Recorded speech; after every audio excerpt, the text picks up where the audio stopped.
Hello everybody and welcome to another hobby cheating video, and today we're going to talk about doing battle damage. So, here I have one of the plates of a Knight Titan that I'm working on, and as with a lot of big machines, it's easy for these things to get messed up, get scuffed up, etc. Now, battle damage or weathering or wearing or paint scraping, you can call this by a lot of names, but the premise is the same. It's disrupting the perfection of the thing because it's existed in the world. You can do this to lots of different degrees. You can really scratch and weather and beat the heck out of these things, or you can have it quite minimal. But in general, I think you always want to apply a little bit because these weapons of war don't heal themselves. You know, they're not a big monster, and they didn't generally just roll off the showroom floor.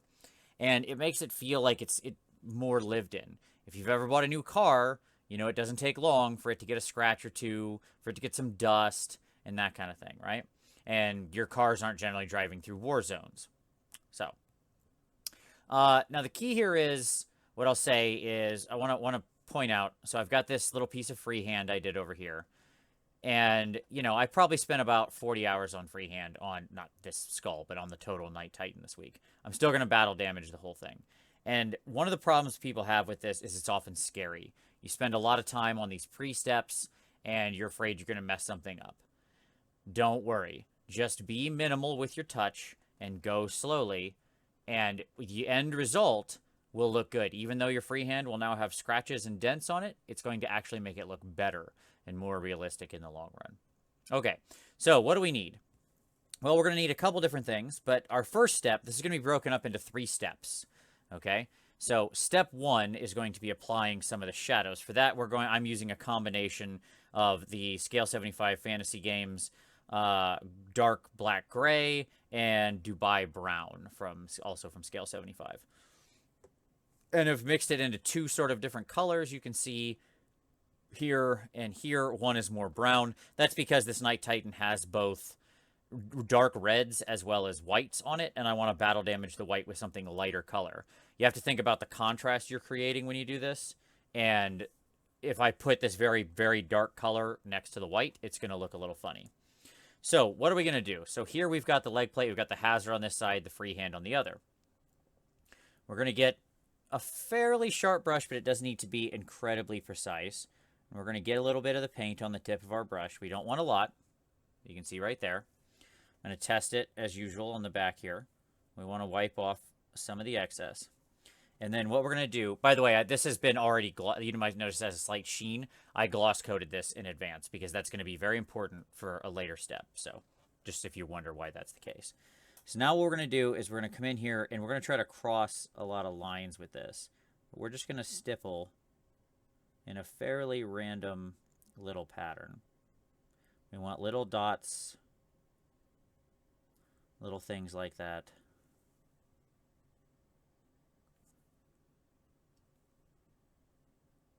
Okay? And we're being very controlled in how we apply this. And it's going to be kind of light in some cases. Like it's not really showing up on the black. And that's okay. You want to do little dots, light touches, heavier touches. You'd want to make this as random as you can. Okay? And then what we do, so you can see we've got some kind of scratches there. Now in this case, we want to avoid like a pattern. So if you look like you've got too much of a pattern going on, go in and mess up your pattern with some more random dots. But the point here is to have lots of different sizes, lots of different stipples, little bits of visual confusion. Okay? All right. We're going to go over to the red side. We're going to do the same thing. And here's where we get to the scary part, because we're going to take our freehand that we spent so much time on, and we're going to screw it up.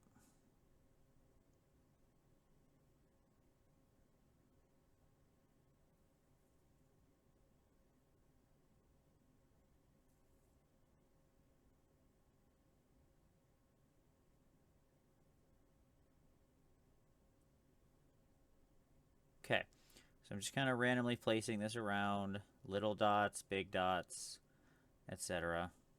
Okay, just little patterns of stippling, nothing too big.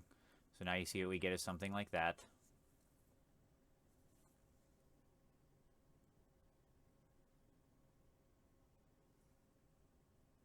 Okay, so now we've got something that looks like that. All right, now we've got some nice base established. Now we're going to get ourselves a nice sharp brush.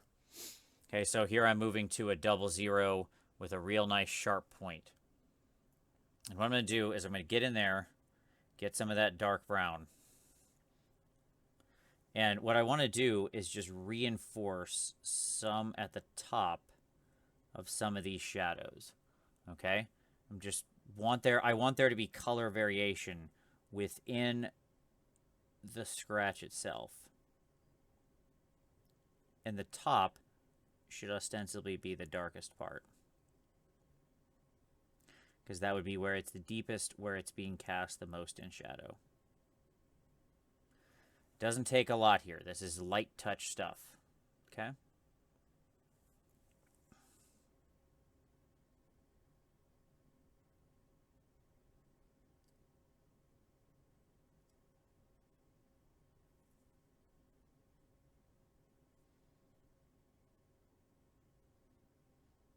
You can also place it in the center if you're trying to go for more like a bullet hole type of thing.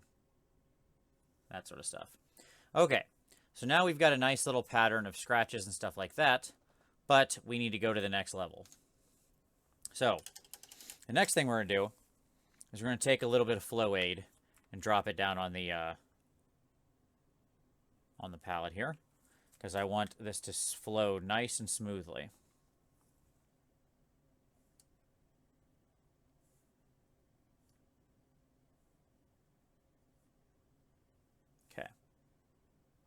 Now what I'm going to do is, some of these wouldn't just be dots. Some of these would be actual scratches.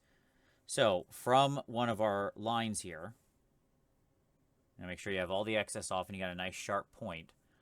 I'm going to take one of these lines and I'm just going to kind of draw it straight out.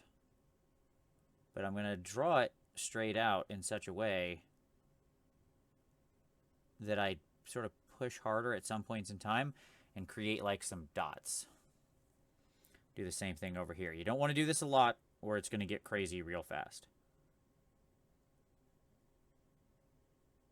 So we kind of establish a line and then we kind of go in and we make it just a little jagged on purpose.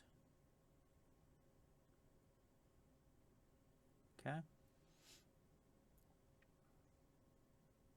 And do some varying sizes to the line. Okay. Something like that. And you notice you got a nice scratch right across the front there.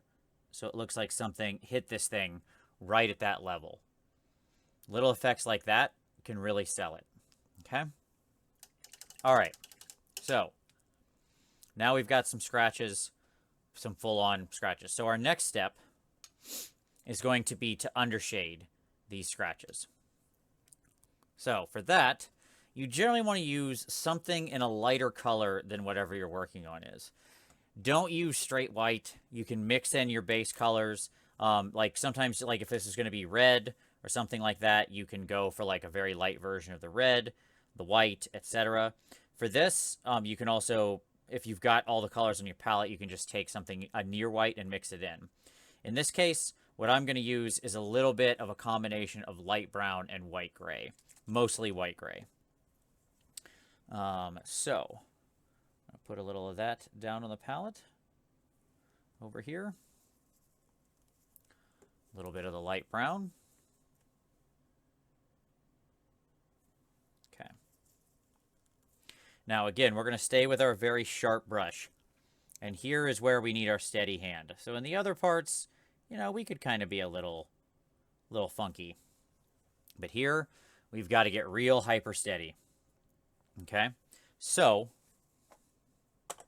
we're going to do the smart thing. We're going to go get something to put our item on. Something with a nice firm grip where I can grab onto and have my hand steady. I'm going to lock my two hands together. Very important for stability. So all I'm moving is my fingertips. No wrist, no nothing like that. Okay? And then what I'm going to do is I'm just going to trace a very fine line around the bottom of the scratches. It's going to be very, very controlled.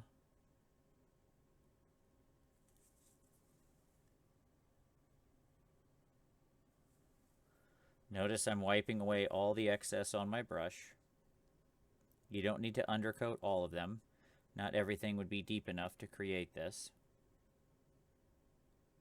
And again, we want a little bit of a dot pattern. You don't want to necessarily, and with the lighter colors, when you have darker spaces like this hazard line, that can be a great chance to run it across.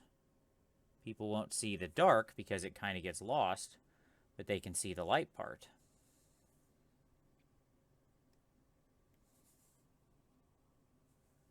Okay.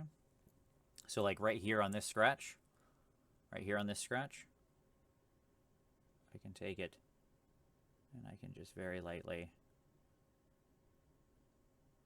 just do some minimal touches underneath. And depending on how light or dark what your undershading will be, it will show up better or worse.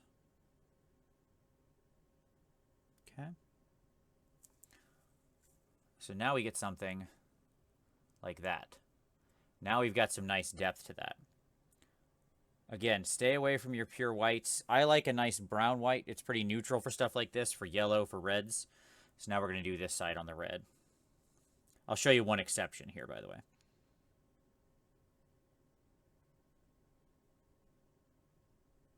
Okay. Very light touch, somewhat stabbing, somewhat dragging. We go back to our palette a lot for a fresh load of paint because we don't want to have to push the brush down at all to get this paint to flow off of here. Right? We want to be just touching the very tip, the lightest possible touch to have that paint come off of there.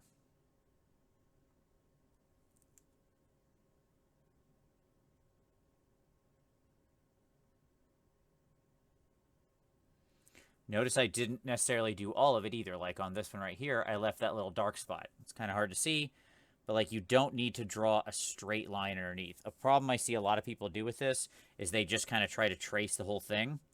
Don't worry about that. They would be jagged. You want a slightly more organic pattern. Having some missing spots can make it look great. Okay, now we come to the parts. Oh, let me get this part that's not on the skull.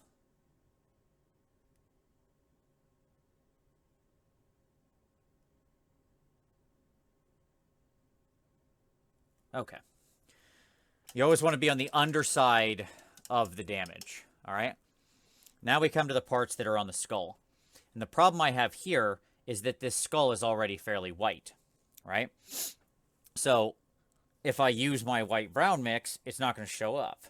So here, when you're doing anything near white already, you do have to go up just a slight bit.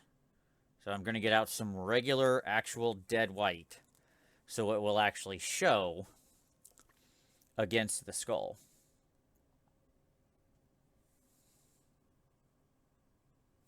And that's the thing. You might need to have a slightly different color. So same premise. Just nice and easy. Very light touch. Right under there.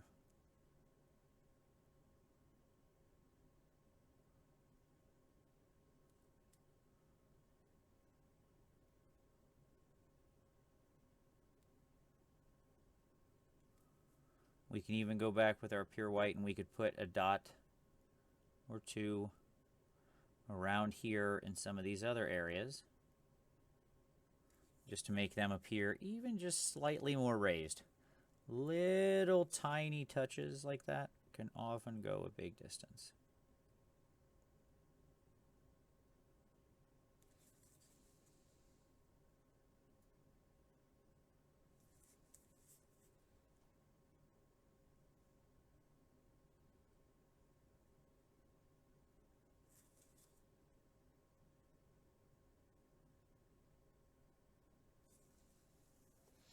Okay. Now, we've got something that looks like that. Pretty good. We've got some scratches there. All right, now we're going to go a little step farther. Okay. This is all step one, by the way. I'm going to go back into my original color with my Flow Aid and my very, very, very thin brush. Okay? And I'm going to get almost all the paint off. And then what I'm going to do is a very, very light touch. I'm just going to kind of go like that. That's not quite. I've got a little too much off there. Okay. Extremely light touch. What I'm going to do is just kind of go like that. I'm just going to very lightly, too much. If you get a little too much on there, that's okay. We can work it back down. There we go. Okay. Need to really get this flowing here. This part is the trickiest part of the whole thing, because you need to more create the illusion of scratches rather than scratches. So what you're doing is you're just very extremely lightly creating some long scratches.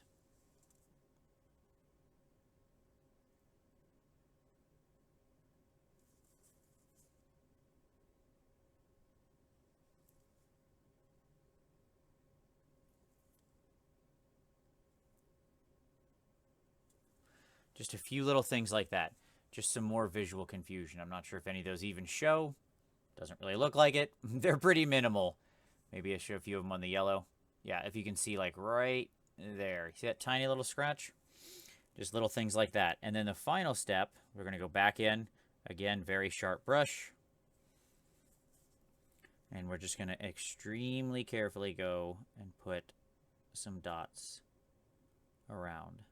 Just some very small, light touch dots.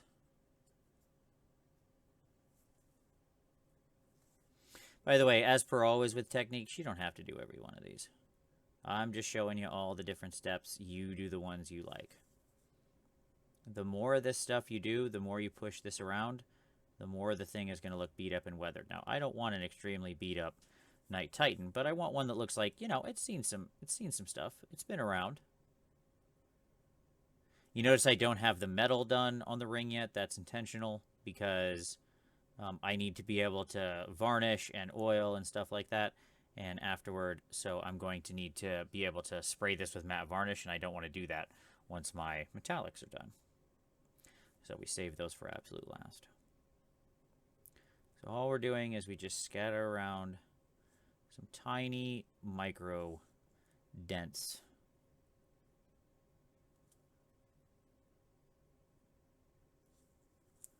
Okay.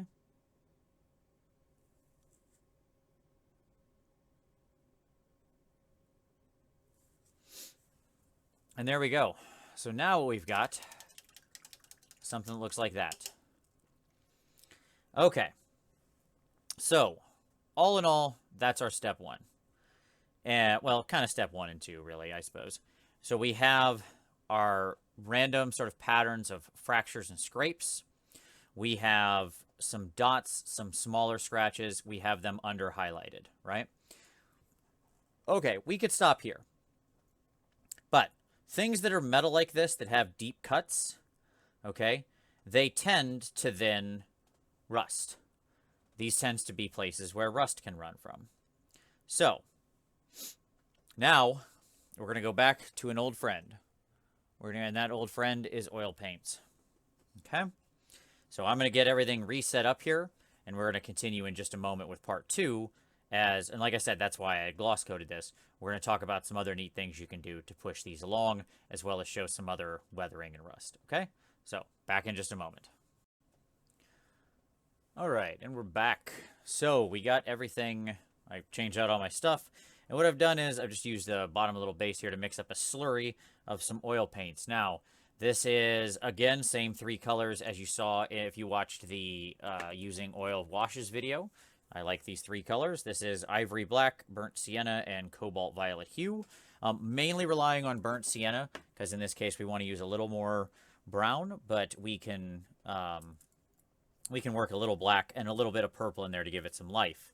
Now, what we're going to do here is we're going to get into this paint, this oil paint, with a nice thin brush. And what I'm going to do is test it, make sure I'm okay there. Yep, looks good. And then from this dot, sorry, I'm out of frame here. Sorry, from this dot, right here, you see where I've got like a dash, you know, a larger gash. I'm just going to put a little dot of that oil paint right there. I do another one right there. Maybe one right there. That's probably good. And we'll stop there for a moment so I can show you what we're going to do next. Okay. So all I did so far is put those three little dots on there. Okay? And we're just going to let those sit for a moment. I'm just wiping my brush, clean it off here in my gross oil. Sorry. So what I'm obviously using here is, I didn't mention, it's those three paints plus a little bit of white spirits or odorless thinner. So that's still in play. That's what I use to get it to be, you know, not gummy, as it were. I'm also using it on the plastic, so that way, though, because in this case, I want the oil. Okay, now what I'm going to do is take a slightly larger brush, and I'm going to dip it into my odorless thinner, but then I'm going to wipe all that odorless thinner off for the most part. Okay? So it just has the hint of it on there. And then what I'm going to do is just start dragging those down. Okay? Go back to my original brush. Just pull it down.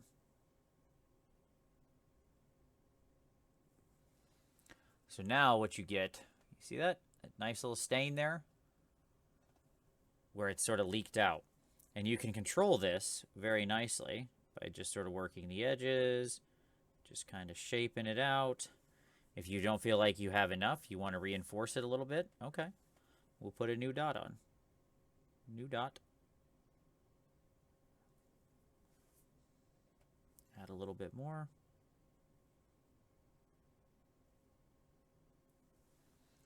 We wipe our brush.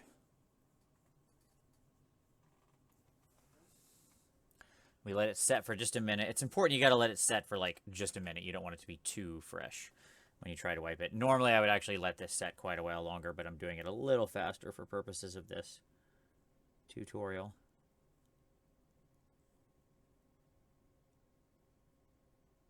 And we just keep pulling it down ever so lightly.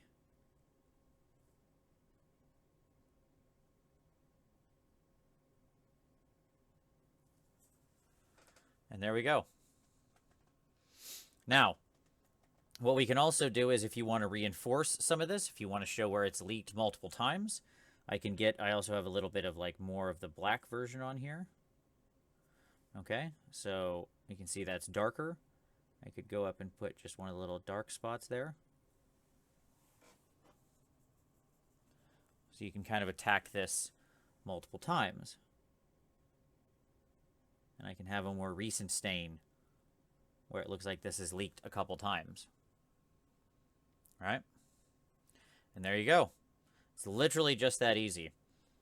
So I'll repeat it one more time over here. So we start out. We're going to go dot. That one looks good. You kind of want to, it's fun to do over areas that have lighter colors underneath, because you get more of a contrast. But again, here's what we got to put on our big boy pants, because, you know, like this skull took me a long time to do, so it might feel like, oh no, I'm going to screw this up. And yeah, I am. I'm going to screw it up some, in a good way. Okay?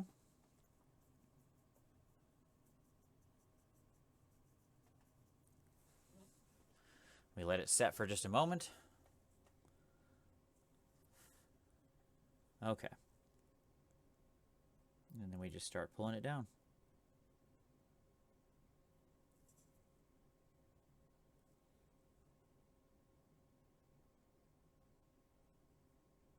Just keep working it.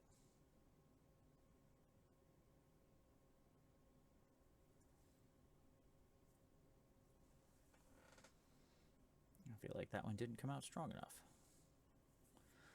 That was the last dot. Probably didn't have enough paint on it. Okay. There we go. It really, like, this kind of effect can really look good over things like white, like these skulls, where the contrast becomes evident.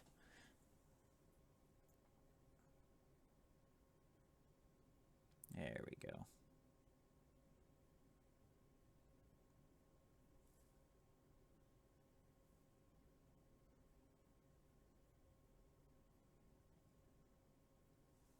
Okay. So now you can see, got our little grimy streaks. And like I said, you can keep playing with it. You know, you can kind of go around, reinforce some if you want. You can even do a small, if you want a really strong one, like here, you can see I just put an actual strong streak there in advance, as opposed to doing the dots. If you want really strong ones, like really strong lines, like these are fairly faded because I don't want it to be overplayed. But if you want it to be stronger, actually do a little bit of the streak first, and then pull the streak down and shape it.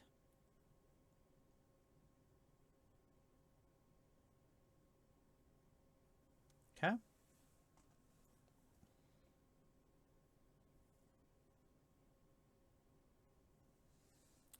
Now, the last thing we're going to do here is kind of push this same thing, but we're going to push it up.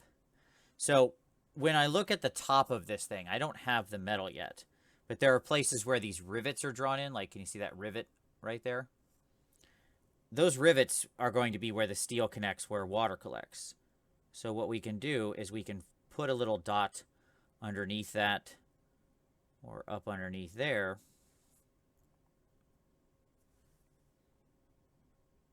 Little dot, little dot.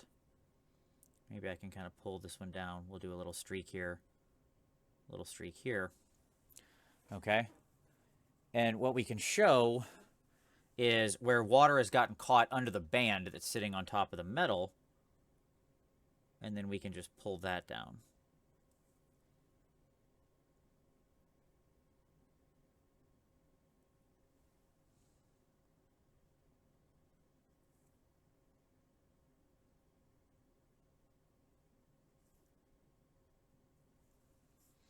All right. Just like that. Now, if it's ever too strong, guess what? These are oil paints. So the big advantage here is you can just, if I feel like I've gone a little too far, I go back into my odorless thinner, back into my white spirits. I wipe most of it off. And then I just come in and I kind of just pull some of it out.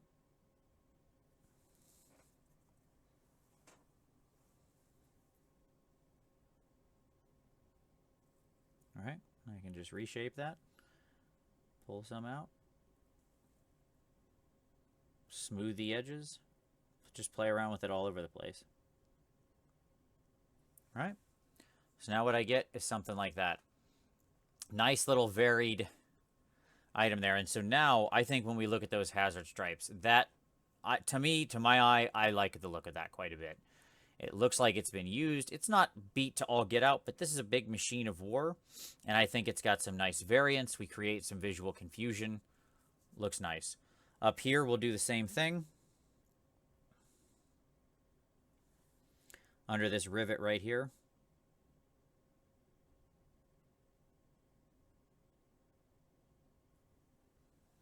Okay.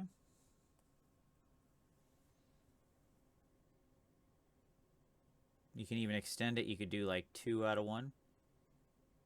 That's fine. Sometimes those double streaks can look real nice. You'll see what I mean here in a second. So we kind of put that up there.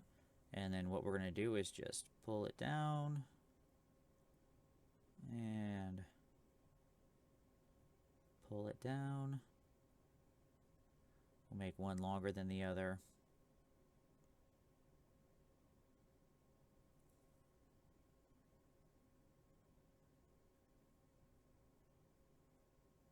just keep smoothing. Just very light, repeated touches. Just really smooth it in there.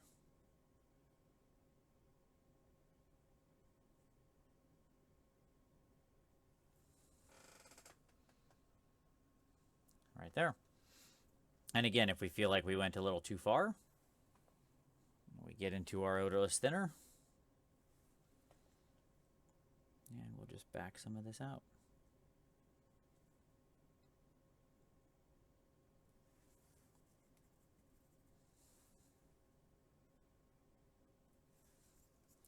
Then we get a clean brush, like a clean dry brush, and we can just go in the opposite direction, pick some of that right off.